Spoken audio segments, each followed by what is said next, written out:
আমাদের এই মানববন্ধন উদ্দেশ্য হলো আমাদের রাজনগর ফাজিল ডিগ্রি মাদ্রাসার অধ্যক্ষ জনাব আব্দুল কাদের সাহেবের অনিয়ম এবং দুর্নীতির বিরুদ্ধে মাদ্রাসায় কমিটির অনুমতি ছাড়া কাউকে না জানিয়ে তিনি 3 জন চতুর্থ কর্মচারী নিয়োগ দিয়েছেন।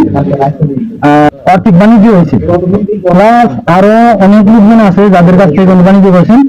আমাদের কাছে আর একটা প্রমাণ আছে, উনি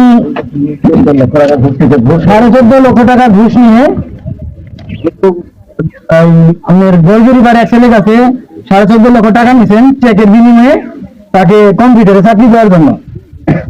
তারপরেও তাকে চাকরি দেওয়া হয় নাই, তার স্বজনপ্রীতির মাধ্যমে 3 জন লোককে নিয়োগ দিয়েছেন। আর অনেকেই আছে, আমরা আরো জানতে পারছি অনেকের কাছে আমাদের দেওয়া হয়েছিল, ওনারা বলছে হ্যাঁ ওনারা টাকা দিচ্ছে, কিন্তু এখানে আসে নাই। ওনারাও পদক্ষেপ নেবেন ইনশাল্লাহ। আর আমি শিক্ষা প্রতিষ্ঠানের একজন আলেম যদি উনি এরকম ঘুষ বাণিজ্য করে, আমি মনে করি এই ইসলামী প্রতিষ্ঠানে প্রিন্সিপাল হওয়ার যোগ্যতা তার নাই।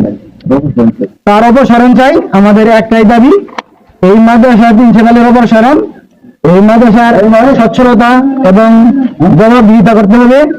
মাদ্রাসার অর্থ, মাদ্রাসার যে সম্পদ আছে প্রায় 20 একর জমি, 22 একর জমি উনি 10 বছর থেকে এগ্রিমেন্ট প্লাস জিরেট বিক্রি করেন। এই টাকাগুলি কোথায় ব্যয় করলেন?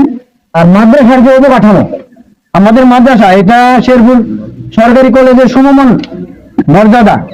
শেরপুর কলেজে যদি একাডেমিক ভবন লাগে 4টা, হোস্টেল লাগে 2টা, আমাদের এই মাদ্রাসায়, আমাদের এই রাজনগর ফাজিল ডিগ্রি মাদ্রাসায় একটা একাডেমিক ভবনও নাই, যাও আছে তাও ভাঙাচোরা।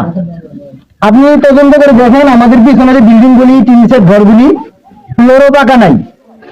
মাদ্রাসায় ঠিক শিক্ষার্থীও নাই, কারণ শিক্ষার মান ভালো না। গত দাখিল পরীক্ষায় আমাদের মাদ্রাসার পাশের মাত্র 38%, অথচ আমাদের জানিতাবাড়ি থানায় আরো অনেক শিক্ষা প্রতিষ্ঠান আছে এরকম, যাদের এরকম অর্থ নাই, সম্পদ নাই, তারপরেও আমাদের সেও তাদের একাডেমিক ভবনগুলি অনেক সুন্দর। কিন্তু আমাদের মাদ্রাসার অবস্থা কেন?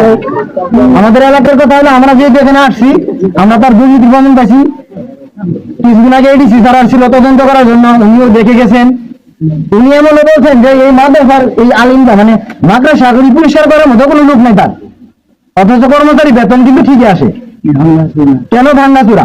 দরজা জানানা ঠিক নাই, কোথায় দিক দিয়ে মারে দিতে পারে না।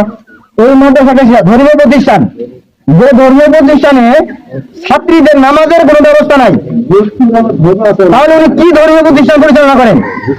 একটা মাদ্রাসার সর্বোচ্চ দায়িত্বপ্রাপ্ত প্রিন্সিপাল, ওনার কাছেই সমস্ত অভিযোগ, উনি আইবের হিসাব সব জানেন। আমাদের কথা হলো আমাদের মাদ্রাসার সমস্ত হিসাব নিকাশ দিতে হবে, জবাবদিহিতার মাধ্যমে ওনাকে স্বচ্ছতা আনতে হবে।